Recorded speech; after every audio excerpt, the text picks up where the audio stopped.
अब स्टार्ट करते हैं हम लोग क्वेश्चन नंबर 18, है ना। क्या कह रहा है कि in the given figure A B is parallel to C D. तो सबसे पहले कंसंट्रेट हो जाइए, ए बी और सी डी को देखिए। ये आपका ए बी, ये है आपका सी डी, ये आपस में पैरेलल है। आगे बोल रहा है कि and a transversal T cuts them at E and F respectively. ये जो एक टी है हमारा ट्रांसवर्सल, ये क्या कर रहा है, ए बी को ई पे और सी डी को एफ पे इंटरसेक्ट कर रहा है, ये ट्रांसवर्सल। आगे बोला कि इफ़ ई जी मतलब यहाँ ई है यहाँ जी है, तो ई जी क्या है भैया, एंड एफ जी क्या है भैया, ये है F G, are the bisectors of angle B E F. तो बी हो गया, ई हो गया, एफ हो गया, and F E F D, तो ई एफ डी। इसका मतलब ये कह रहा है कि ये जो पूरा एंगल है ना, ये पूरा एंगल इसका बाइसेक्टर ई जी है, और ये जो पूरा एंगल है ना इसका बाइसेक्टर एफ जी है। तो जैसे ही बाइसेक्टर वर्ड यूज किया तो मैथमेटिकली हम उसको क्या बोल सकते हैं कि ये पूरा एंगल को आधा किया होगा, और पूरा एंगल को आधा किया होगा तो पूरा एंगल को हम 2x मान ले रहे हैं, तो ये x होगा तो ये भी x होगा क्योंकि आधा आधा किया है। उसी तरह से ये y होगा तो ये भी y होगा क्योंकि आधा किया है, बराबर बराबर होंगे। क्या ये बात समझ में आया? तो यहाँ पे लिख देंगे, यहाँ पे आप सॉल्यूशन में हम क्या लिखेंगे, है ना, प्रूफ हमको करना है। क्या करना है हमको, प्रूफ करना है। तो प्रूफ में हम क्या लिख देंगे, प्रूफ में लिख देंगे कि फ्रॉम फिगर हमने फिगर में ही आधा चीज सॉल्व कर दिया बाबू, याद रखना, ये सॉल्व करने का तरीका है।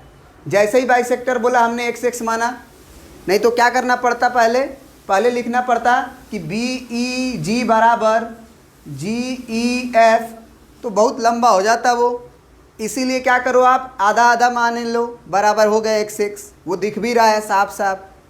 तो आप लिख दो कि फ्रॉम फिगर। अच्छा एक बात बताओ, हमको तो यही ना एंगल प्रूफ करना है। ई जी एफ कहाँ है, ई यहाँ है, जी यहाँ है, एफ यहाँ है, मतलब ये वाला एंगल हमको 90 डिग्री प्रूफ करना है। तो इसको मान लो कि जेड है, यानी कि हमको एंगल जेड को प्रूफ करना है कि वो 90 डिग्री होगा। तो अब एक बात बताओ कि अगर ये लाइन ए बी है और ये सी डी है और ये पैरेलल है, तो ये पूरा एंगल 2x, अगर पूरा एंगल की बात करें, ये पूरा एंगल 2x और ये पूरा एंगल हो गया 2y, क्या इसको जोड़ने से तुम्हें लग रहा है कि 180 डिग्री होगा? तो हम लिख देंगे कि 2 of angle x plus 2 of angle y is equal to 180 degree. और इसका क्या कारण देंगे, कारण क्या देंगे कि A B is parallel to C D and T is transversal. अपना लिख लेना ट्रांसवर्सल। इसलिए ये होगा एक ही तरफ के ट्रांसवर्सल के एक ही तरफ के इंटीरियर एंगल का सम 180 डिग्री। यहाँ से हम दो कॉमन ले लेते हैं, तो angle x plus angle y बराबर 180 डिग्री। तो यहाँ से अगर हम x प्लस वाई का वैल्यू निकालना चाहें तो x प्लस वाई का वैल्यू हो जाएगा 180 डिग्री डिवाइडेड बाई 2, यानी कि 90 डिग्री। 90 डिग्री हो जाएगा, समझ में आ रहा है? अब angle x plus angle y आ गया है, तो क्या हम बोल सकते हैं कि अगर एक ट्रायंगल को कंसीडर किया जाए ई जी एफ, तो ई जी एफ में ये x है, ये y है और ये z है। बोलो, consider the triangle E G F. E G F triangle consider करो, तो angle x plus angle y plus angle z का वैल्यू होगा 180 डिग्री, क्योंकि ट्रायंगल के एंगल्स का सम 180 डिग्री होता है। अब x प्लस वाई का वैल्यू 90 डिग्री आ चुका है, तो इसके जगह पे हम 90 डिग्री लिख देंगे, प्लस एंगल z रहेगा बराबर 180 डिग्री।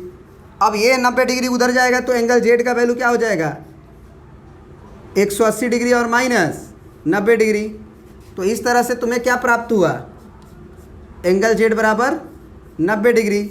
और यही हमको प्रूफ करना था, क्योंकि एंगल z हम किसे माने हैं, ई जी एफ को, और वही ई जी एफ था। This imply angle E G F is equal to 90 degree. क्या ये बात समझ में आया?